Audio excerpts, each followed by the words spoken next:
everyone and welcome to today's video, which is my June reading wrap up. I can't believe we're already halfway through the year.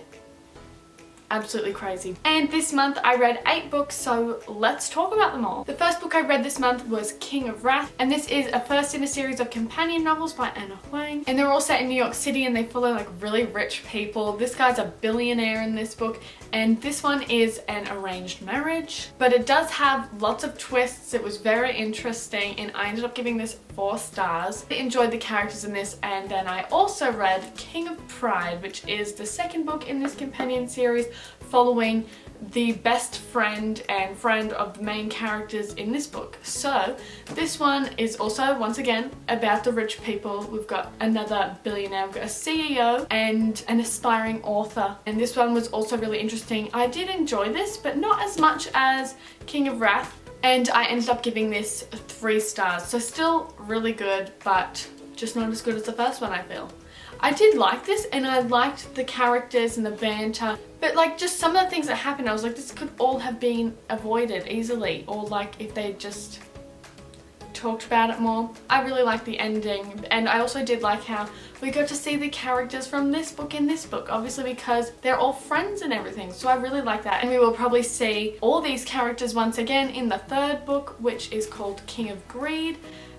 So I don't know if I mentioned, but so this series is called the Kings of Sin series, and there's going to be 7 of them, obviously, because there's the 7 deadly sins. So we've got King of Wrath, King of Pride, and then next will be King of Greed, and then after that King of Sloth, which I don't really like that title, but I'm still going to read the book. But King of Greed is coming out this year as well, even though this one like literally just came out like last month. The third one's already on its way. So excited to read that. We did see more of the characters that are going to be in that book, so it's set up for that, which is going to be following Dominic and Alessandra, I believe.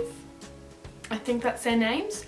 But I'm so excited to read that one too. Just love reading about rich people and a New York City setting. I do love a good New York City setting, which is why I read this book. This is The Way the World Ends. This was actually like the last book that I read this month. I don't know why I'm talking about it now.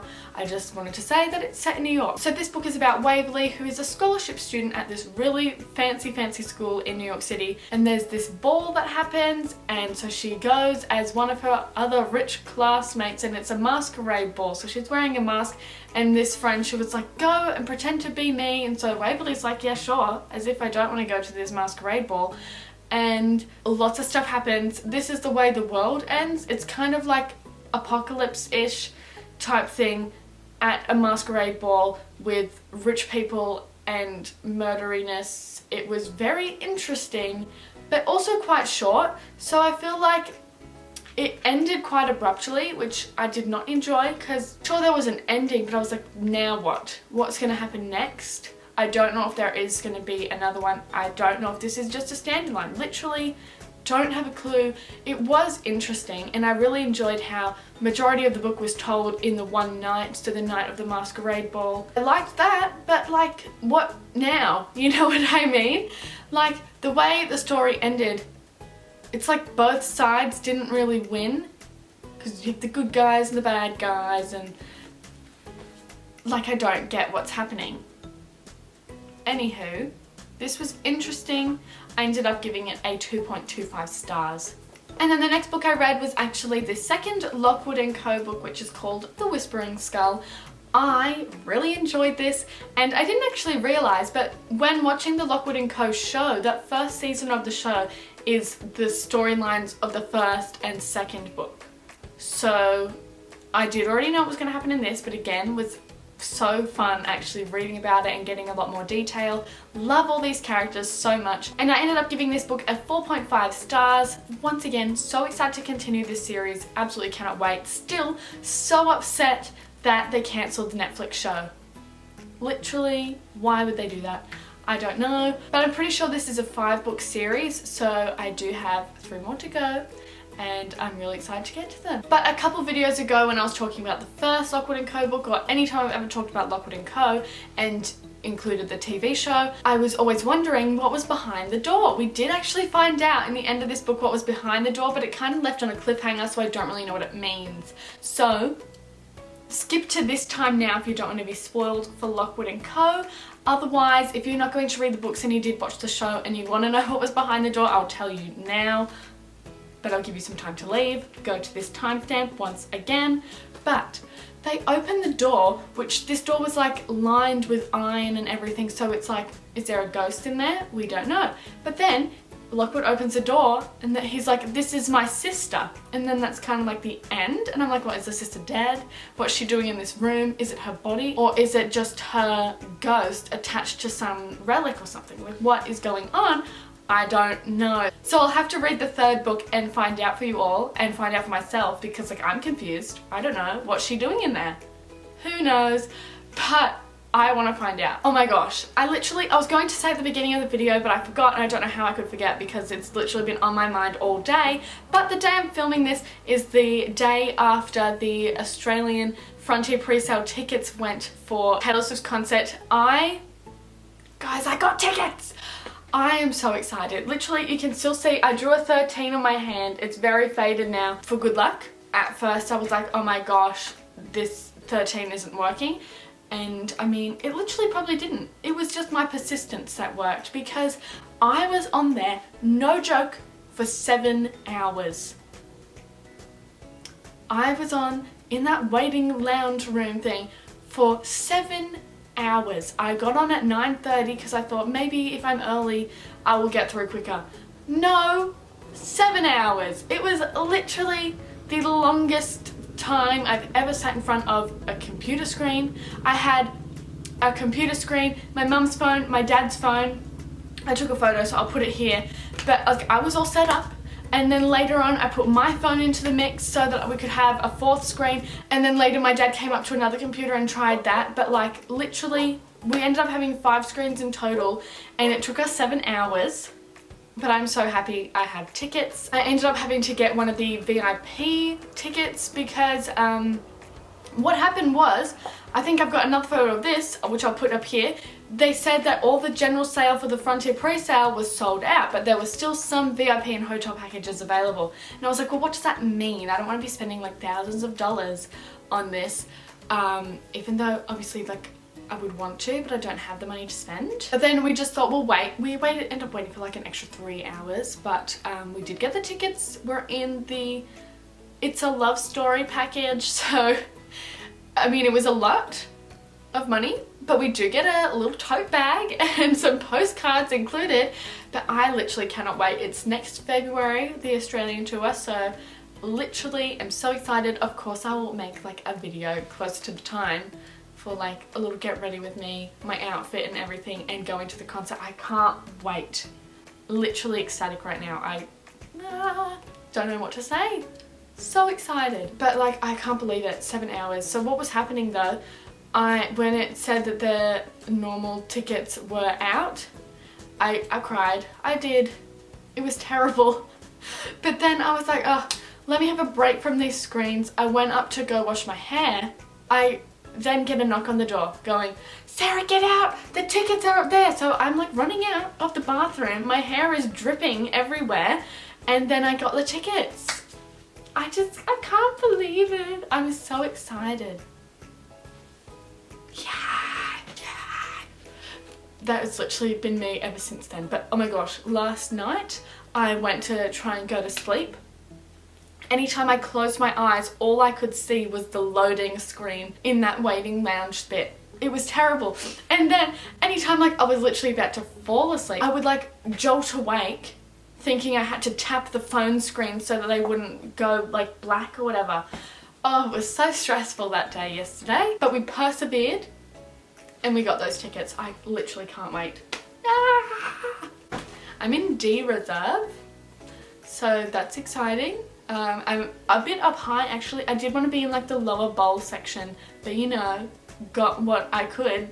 Although this morning they put out extra shows for Melbourne and Sydney, and I was like, I wonder if I could have got better tickets on those shows. But I mean, wouldn't want to risk it, honestly. I'm so happy with what I've got. I'm just happy to be there. Oh, can't wait. But anyway, getting back into the actual books, the purpose of the video, I did also read Spy Family Volume 2. loved it. Once again, I ended up giving this a 5 stars, and I don't think it was any better than the first one. And you know how last month I was talking about how I gave the first one a 4.5 because I was worried that the other ones would be better, and then I'll be like, well, what now? I would want to change the first volume to 5 stars now, but this is also 5 stars. I just love this series so much. I love all the characters, the storyline, it's amazing. Once again, if you do not know about Spy Family, it's about a fake family, but we have our main guy who is a spy. His name is Twilight, that's his code name, and he has to make up a family for this mission to assassinate someone. So he adopts this girl who happens to be a telepath, and then gets this lady to be the wife/mum, and she happens to be an assassin. So since the little girl can read their minds, she's like kind of freaking out sometimes. She knows what's going on, but she doesn't tell each of the parents that like he's a spy and she's an assassin. And at the end we find out some more stuff about the assassin's family, like her brother and what he does and everything. It's so good, can't wait to finish this series. I need to get the 3rd volume ASAP, but I've been borrowing them from the library, so I'm like in a queue for that, waiting for them to come in, but it's worth it because this is just so good. And then the last 3 books that I read this month I did talk about in last week's video, which was my cozy fantasy reading vlog. So these books are all cozy fantasy, the first one being Legends and Lattes, and I ended up giving this book a 3.75 stars. I thought I would be giving this book like 5 stars since everyone loved it so much, but for me it was a bit slow in some places, and I should have been expecting that. It says on it, it says low stakes, and I thought like even if it is low stakes it could still be interesting. Not that this wasn't interesting obviously because I gave it a 3.75, but I was expecting a little more from it. I did enjoy it though, and I loved the talk of like running the cafe and the cinnamon rolls.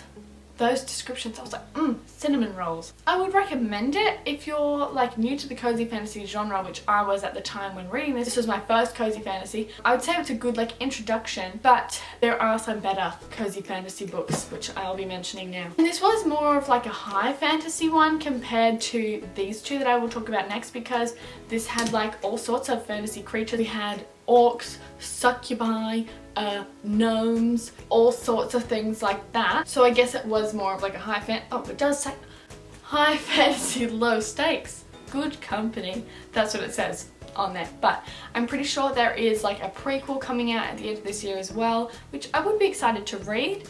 I wonder if that would have more action since it's before Viv actually opens the coffee shop. Is it like going to be about her assassin-y times?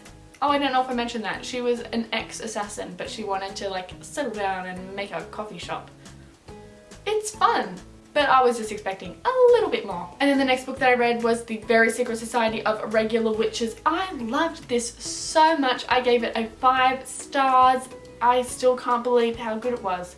Like, I'd heard people talking about it and I was like, sounds interesting, but it was so much better than I ever could have imagined. Loved every character and the storyline. It was just absolutely amazing. So good. So good. The way all the people interacted made it like so funny. The kids were funny. There was one of the children, she wanted to murder Mika, our main character, who was coming into the house to be like a tutor for the witches. I didn't really mention what this is about. Mika is a witch. She's going to Nowhere House, which has 3 young witches, mysteriously, because witches aren't meant to be together, but she finds out that these 3 are together, so she goes out and helps them and is basically their teacher, and it's just so good. Very good, would highly recommend, and love all the characters. There's a romance in there, Grumpy Sunshine, it's just so good. It's so good. I don't even know what more I could say. I would just suggest you read it. It's so cute, so cozy. I love it. And the very last book that I read this month was The Wisteria Society of Lady Scoundrels. And I just realised that both of these books have society in the title. That's fun. And this is set in Victoria era London, and we have assassin-y pirates type thing, but the pirates aren't your ordinary pirates. They are pirates of flying houses.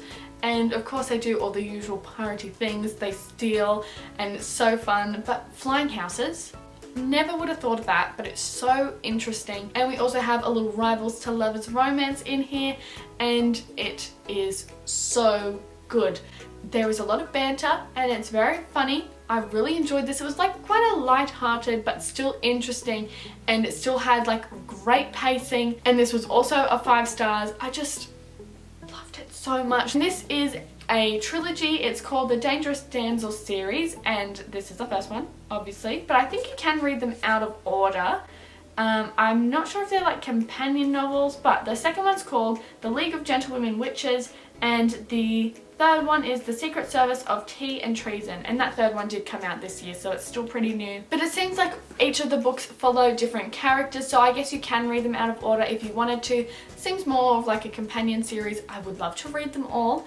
And my friend Scarlett, she read the second one without reading the first one, and she said she loves that. I think she's read this first one now, and so I'm really excited to read the second and third in the series and continue it because I just loved the writing. It was so good, and the covers are all stunning. I'll show you the second and third covers. Here they are. So pretty. But yes, absolutely amazing. We'd definitely recommend. So those are the 8 books that I read this month. If you've read any of these books, I would love to know your thoughts on them.